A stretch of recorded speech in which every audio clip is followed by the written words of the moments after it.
Hello, everybody. This is Shel Fuller, aka The New Ways, and welcome to the New Ways podcast. So, just to let you know, the podcast is going to keep changing formats. As you know, usually we do a lot of interviews and things of that sort. But basically, what I want to do is a mix-up of different formats. So, today's format is going to be me just talking about some political stuff and getting some things off my chest. The end of our last season, we were joined by MJ Stutzer, who is a dear, more than a friend. He's a family member. He's my brother, and an amazing social anthropologist. And we did some commentary. We still need to do a part 2, and we will do a part 2.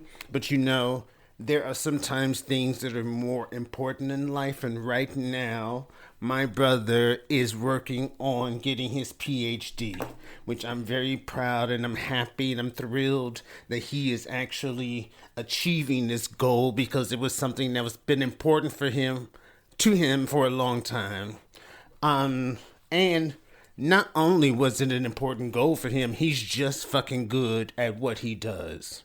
He is an amazing social anthropologist. His knowledge about history, making connections, understanding not only what's written in the books, but looking behind the curtain at the culture, the language, down to the food. Which seasoning are they putting in their pots and where did it come from? What's the origin story of that?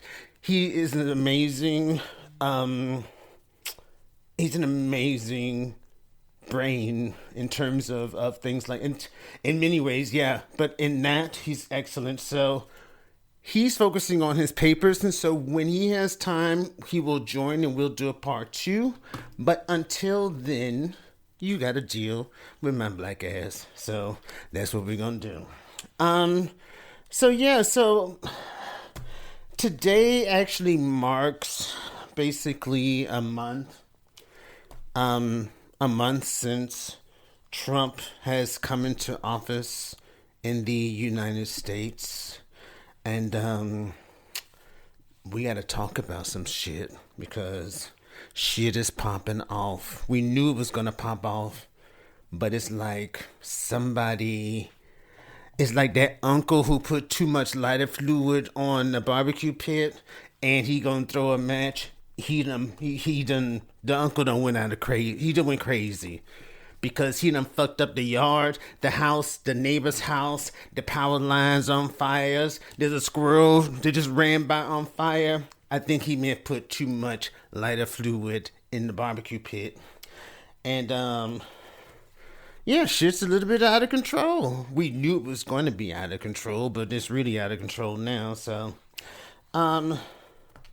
but I guess let's start at the beginning. So let's talk about something that I'm really happy about, which could be the fact that they say that an asteroid is speeding towards us through our galaxy and, may wipe out a few cities in about 10 years. And I'm sitting here thinking, why wait?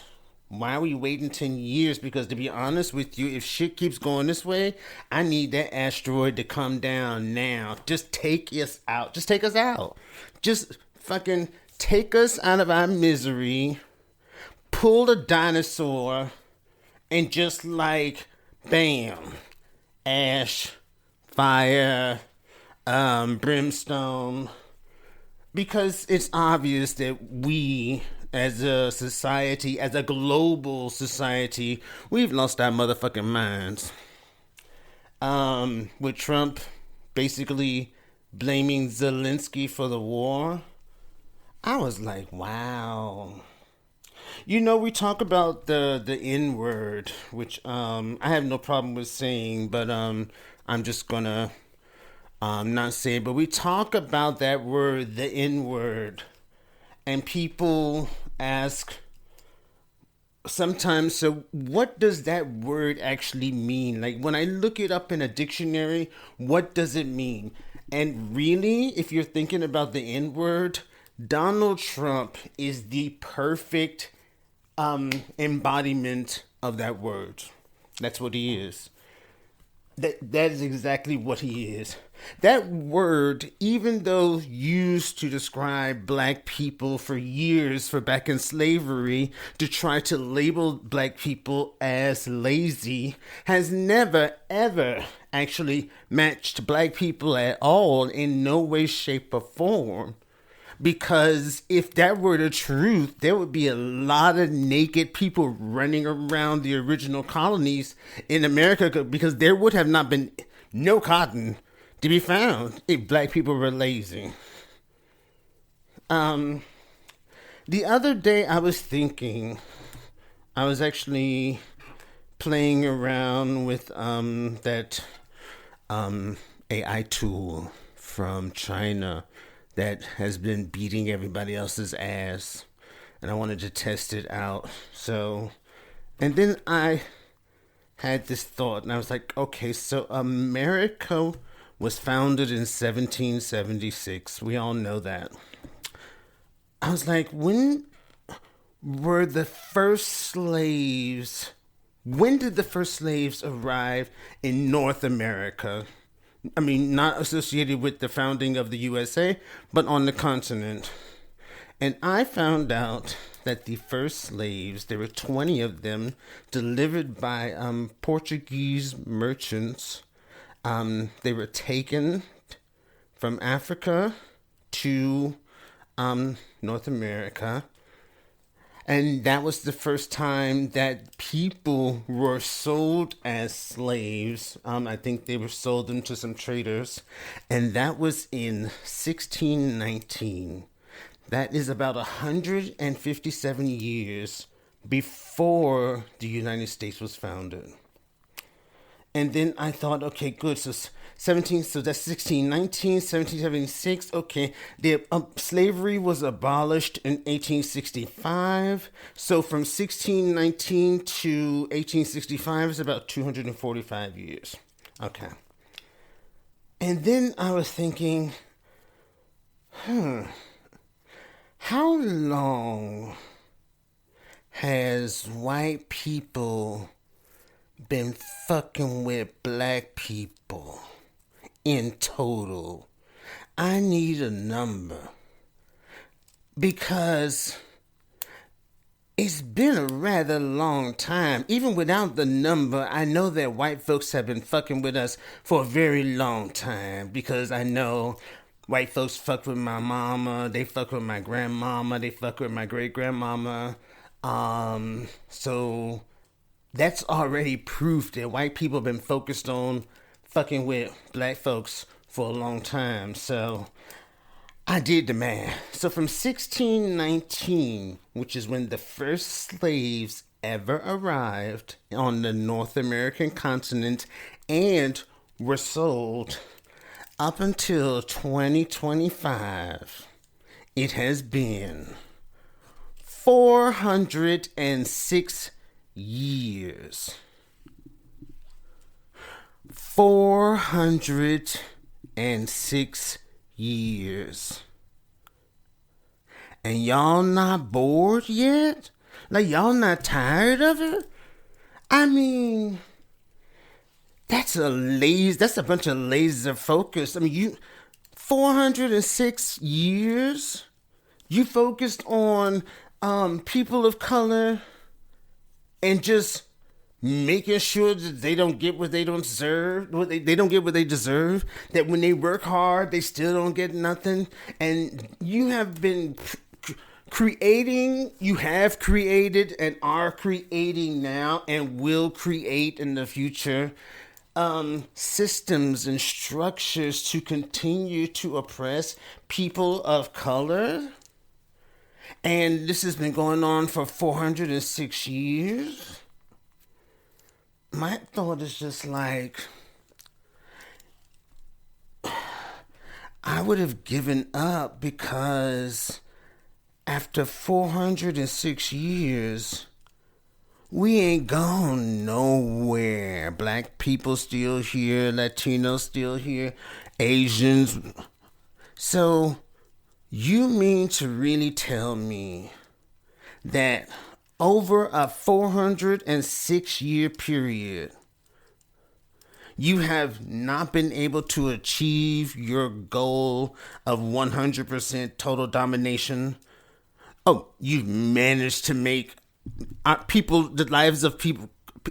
You've managed to make the lives of people of color very difficult, challenging, unfair, many things. But in 406 years, I would have raised the bar. I mean, I personally, as a person of color, expect more. I think it's sort of bullshit. I think you just half-assing it. And I think you should just stop and find something else to focus on, because it's just getting embarrassing. I mean, y'all spend a lot of money for like Ivy League schools and shit, and 406 years. If I were you, I wouldn't tell nobody that, because like that's a shame. It's a little sad. I'm just saying. What I find really strange is that, and I knew this was going to happen, is that now Trump, he's in office. He's done too much in the last 30 days. I'm not even, you know what he did. Go look it on the internet. I'm not going to list it here. I'm tired. Black folks be tired. And what he has done, and now people are saying, I didn't think he would actually do it.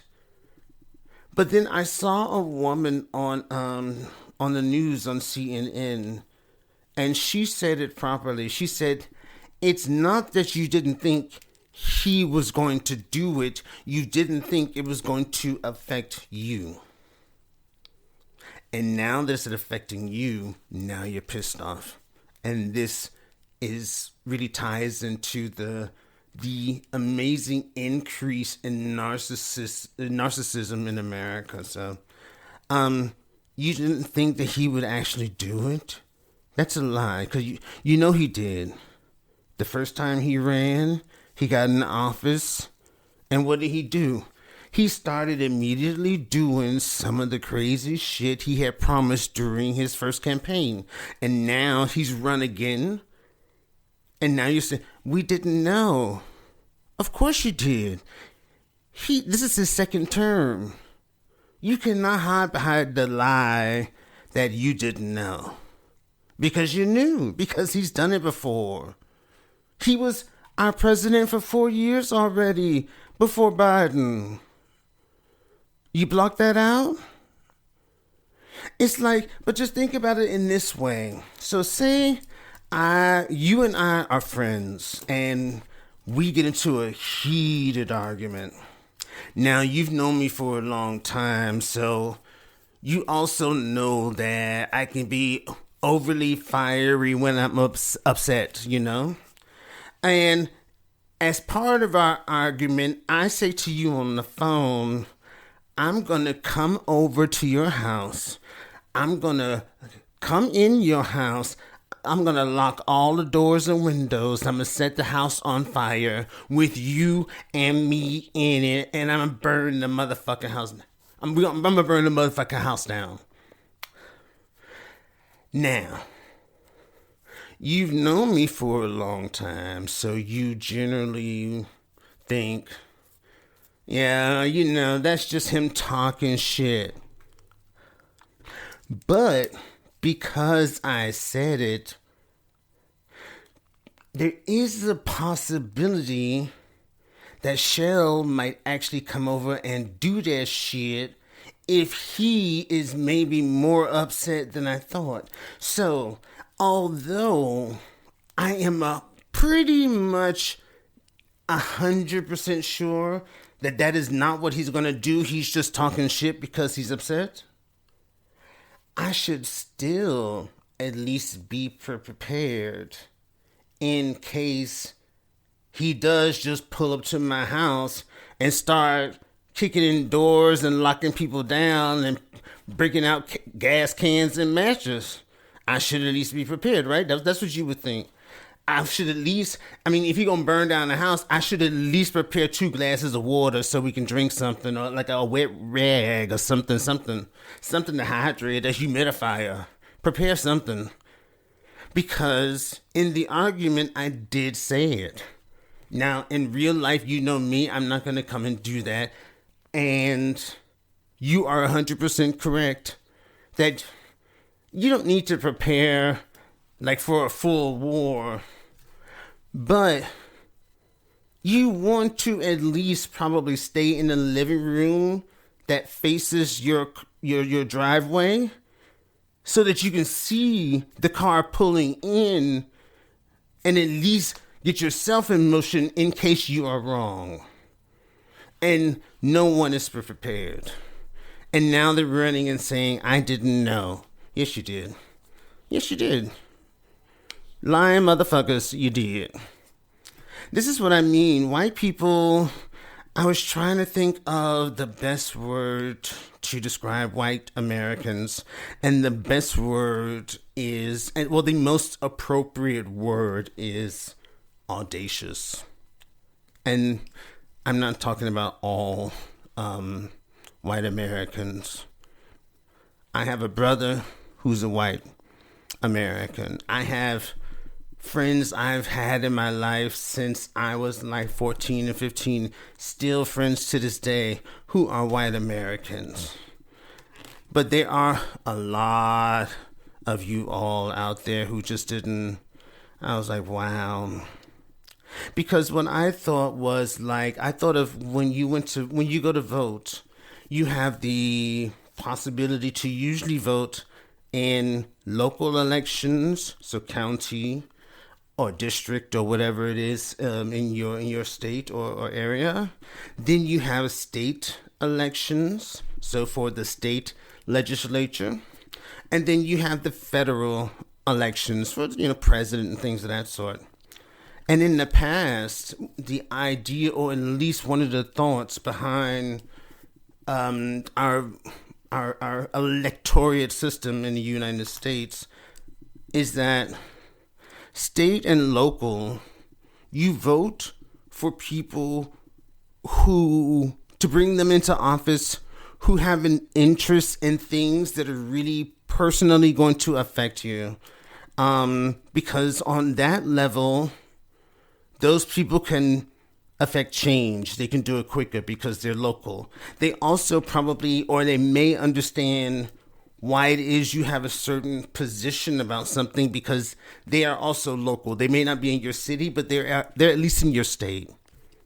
And federal was always the vote in which you looked at the candidates and you said, I like this candidate better, but I know that the other candidate will do a better job as president and will enact changes in laws that will have a larger positive outcome on all the citizens of the United States, even though that topic isn't related to me. For example, during the last election cycle, the topics of women's rights, body autonomy, and it affects me in a way that I have a mother, I have female friends and things of that sort, but I'm never going to be in a situation where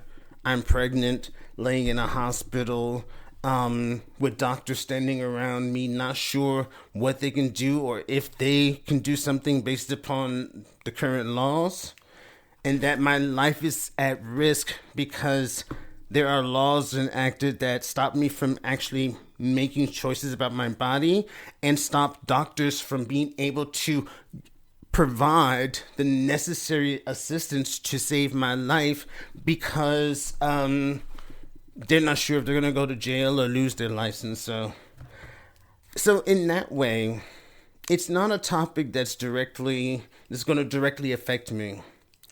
But I heard stories about women who died in the hospital. They're in a place where they should receive care and they don't receive the care that they need because doctors are scared they're going to lose their livelihoods because of changes in the law enacted during Trump's first administration.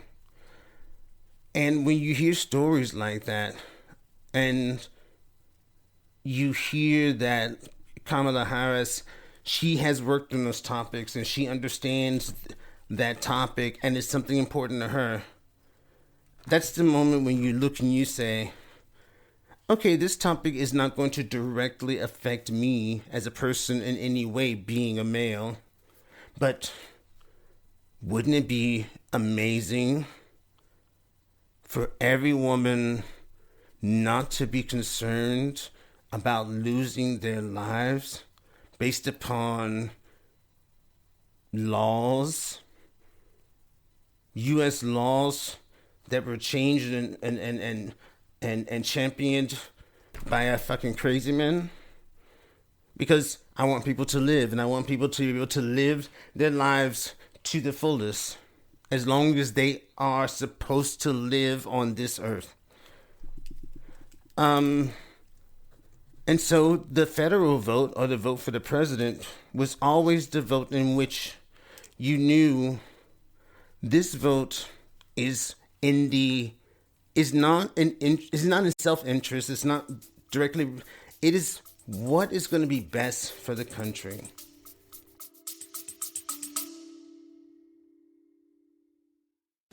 Introducing Karen, the bold new EP from the New Ways.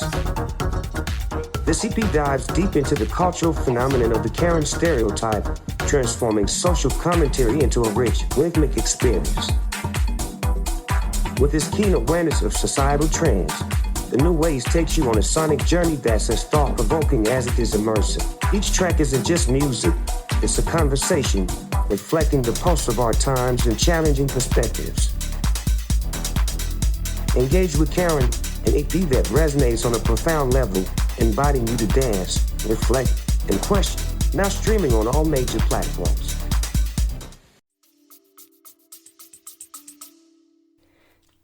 And I find what I'm hearing from people who voted from Trump, they're saying things like, oh, well, I knew the crypto was going to go up.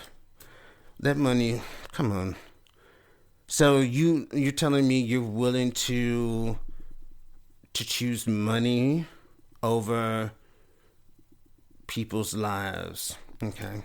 So obviously that money's not going to do you really good, because anybody with that mindset, if that's your mindset, if that's how you're going through life, then nothing you're going to do is going to be worth shit.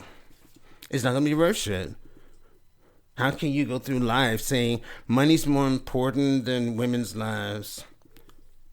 I just want my crypto investment to go up so I can buy a car and put a picture on Instagram. Fuck your gram, bitch. Because y'all are the same people on Instagram.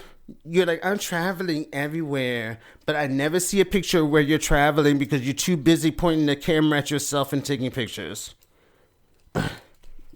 It's like, wow, a 6-pack won't save your soul, bitch.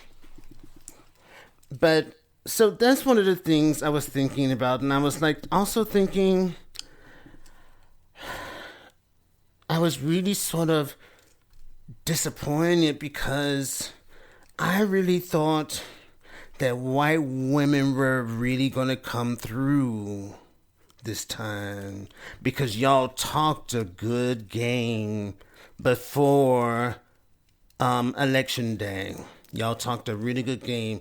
Y'all, it was poker face. You all held your cards really close to the vest and lied to many of us directly. You looked us directly in our eyes, lied to us, and stuck a dry finger up everybody's asses. What you did was, if I can put it in other terms, what you did was is that you called called all of your black female friends and told them that you were having a barbecue on the weekend, and then you asked them to bring the potato salad. And when they came at the allotted time over the weekend, when the barbecue was supposed to be, they knocked on the door. Nobody came to the door.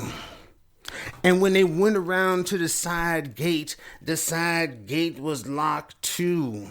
And they didn't understand, because everybody knows that potato salad needs to go in the refrigerator. It has mayonnaise in it, and it can't be out in this heat.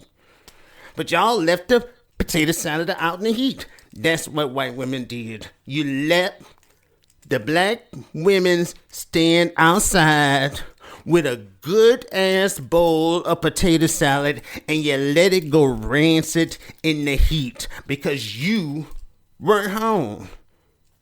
You lied.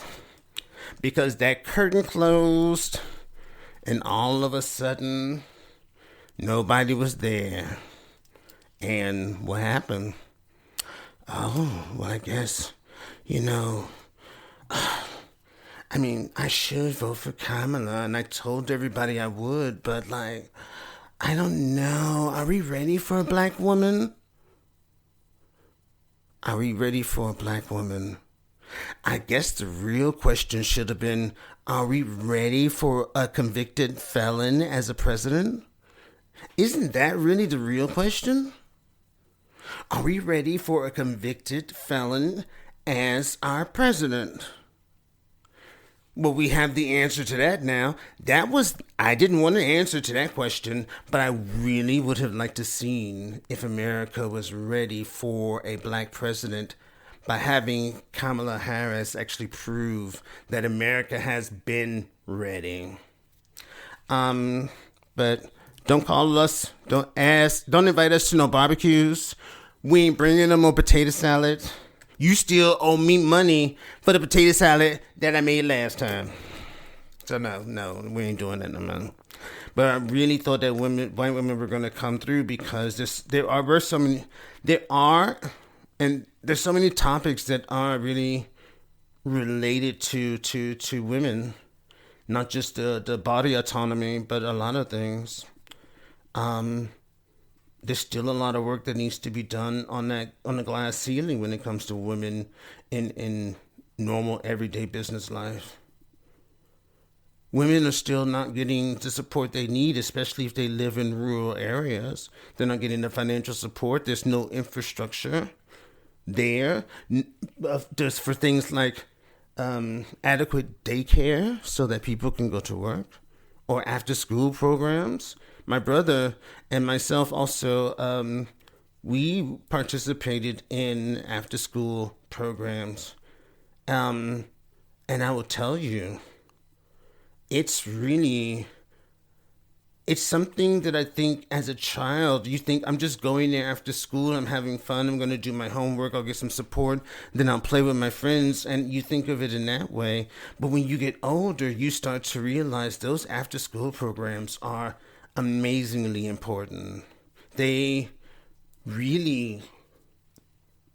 you the space, a safe space, where you can get help, where you can have fun. Your parents don't have to worry about you if they have to work an extra hour or two. So your school ends early. They still have to work, and they know they can come and pick you up, and that there are adults there, and that you're going to be taken care of. And by the time they even get you home for dinner, your homework's done, because that's the first thing you've done. And you go back and I think about those times, and I think, of course, those programs are not developed for me. They're not developed for me to appreciate them fully at that moment when I'm that age, when I'm 7, 8, 9 years old.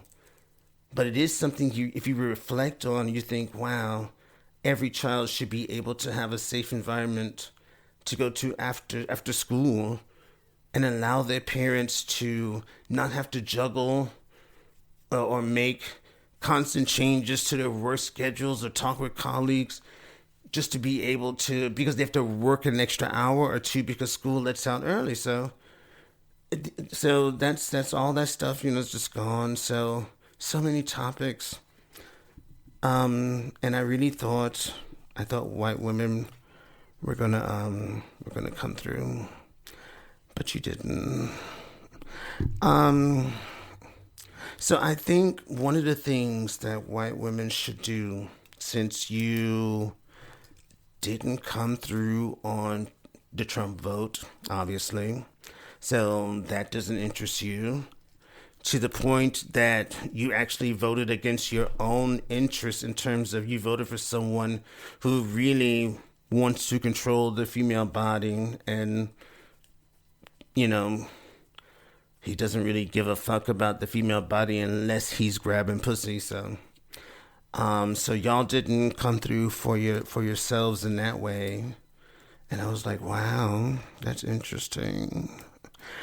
So I do have a recommendation for a topic for white women to come together, because I'm also thinking maybe it's just that white women haven't had enough practice on how to come together as a uniform group for something positive. Because I know you all will come together for negative shit, some Karen shit, and fucking, I know that. But to come together and unify over something that is positive could be a new experience for many white women. And maybe that's why, maybe we set our expectations as people of color, and and we set the bar too high in terms of where we thought you were on the allyship scale. We thought you were closer to an 8 and you were a 4, and it's okay. We didn't know. Maybe it's our fault because we didn't think about the fact that maybe you haven't had that experience like we've had, with civil rights movements and Black Lives Matter and so many other movements that people of color have had to go through and successfully, deliver in order to get to where we are now. So therefore, we have a lot of practice with positive organizations and having a coming together for a single unified goal that will have an amazingly positive outcome for millions. We're used to doing that, but I don't think white women are really so used to that. So I'm gonna just think about that myself. I'm going to look into myself and I'm going to think about that. And while I do that, I'm going to make a suggestion for a topic that maybe white women should focus on together as a group of latte drinking white women. Go ahead and ask one of the girls to go ahead and buy some avocados, so you can have some avocado toast before the price of avocados goes through the roof because of Trump's tariffs. So make sure you get that done too. And it's really important to bring things like that for these meetings because it can be really emotional. People get hungry. Yeah. But don't think about asking no one to bring, damn potato salad. We still not doing it. You gotta achieve this goal. So here's the topic. So I think that white women should get together and they should figure out why white men are killing y'all. White men out there in those streets fucking y'all up.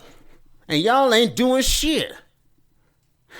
You can't go jogging. You can't go jogging at night. You can't go jogging in the day. You can't drive your car. You can't walk down the street. If you open your back door at night, you put one foot on the back porch and you open up the garbage can to take out the trash, as soon as that one foot hit that porch, you're gonna be dead. Because white men are killing white women like crazy. And it's serious. The statistics, the crime statistics prove it.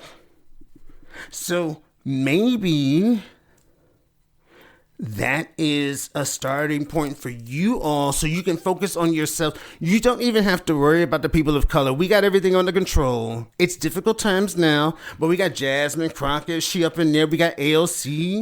We cool. We'll figure it out. So why don't y'all just go ahead and take a little me time and figure out why all these white men out here in these streets fucking y'all up. And fucking y'all up to the tune, I wonder how many millions of dollars Netflix has given out for the budgets of all of their true crime documentaries that I have seen, because I love them, where white women are just getting killed. Y'all not interested in figuring out what's going on? It's happening to you all. Y'all not interested? I mean, I watch some of these documentaries and I think so. God damn, that shit ain't right. That shit ain't right. I don't know what's wrong.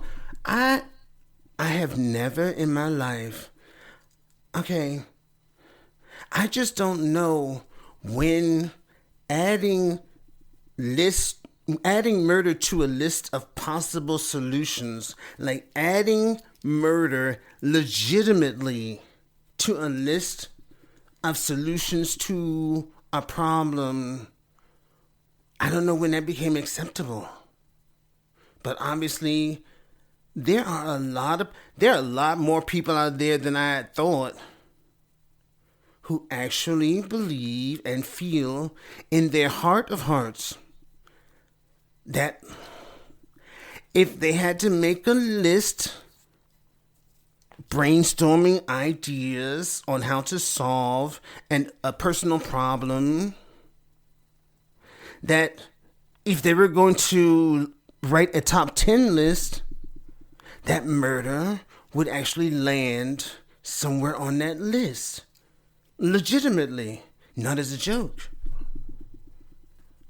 I don't know when that happened. I also really thought about it hard, and I was like, have I ever in my life thought of murder as a truly legitimate solution to a problem? And I never have. I don't understand. But white women, y'all are out. It's not even in America. Not only in America. So you can make this whole exercise international, because in Australia they fucking up bitches in the outback. You go over to Africa, they fucking up bitches and cutting off their clits. So y'all got a double whammy over there. Everywhere you go, men, I just feel like they have the right, like, I'm just gonna kill this bitch, and then they do it. And it's been happening for a while, and I was feeling sort of bad about actually recommending this topic, but eventually I said, I'm gonna have to, because I don't think they have noticed. Y'all about to get wiped the fuck off the map, and y'all ain't doing shit. Y'all ain't noticed? Y'all ain't noticed these white boys out here mainly choking y'all out with their hands. I can't imagine choking anyone with my big black bare hands to the point that literally they not only just pass out, which is the first step, that's the point in which if the person didn't really want to kill you, once you blacked out, that person will let go of your throat, and 9 times out of 10, you will wake up in a few minutes. Depending on how hard, if they break that bone, I forget the name, you probably will die. Or how long, if you've been oxygen deprived for a while, you might come back and need some support because you might have some challenges or learning difficulties or mobility issues because you had a lack of oxygen to the brain for a certain amount of time because your boyfriend or husband was upset because you didn't make his grilled cheese the way he wanted it. And I just thought I should bring it to your attention because it doesn't seem like white women they've noticed. Y'all haven't noticed. You don't have to tell me. I mean, it could be, I can know it's embarrassing. It's embarrassing. So you don't have to tell me that you didn't know. Just know that I've noticed, and that's why I made this recommendation, because I got your back. Just know that I've been keeping an eye out on you guys. When I walk down the street at night, if I see a white woman walking down the street, I do, I try to be vigilant because I want everybody to be safe, because it's important, no matter where you live in the world, that you can feel safe, that you can feel protected, that you can feel like you can thrive, that you feel that you are really part of a community, that no matter which country you live in, that you don't feel oppressed. So it's okay that you all weren't able to do that for people of color this time around, but I would suggest that you do a practice round and that you try to find out why these white men killing y'all in these streets. And before I wrap up for today, I'm just going to do that recommendation was a recommendation that was I think number 3. So 3, that's 3A. And now I'm going to 3B. It's going to be really quick though. And there are a lot of attractive white women out there. And 3B is stop fucking dating ugly, tragic motherfuckers. You can't change them. They nasty. They mama didn't give them no home training. Leave them alone at the first sign. Go rescue a motherfucking pit bull. If the man has issues, when the red flags come up, you are gone. Stop doing that shit. Go find a puppy. Y'all done lost y'all goddamn minds.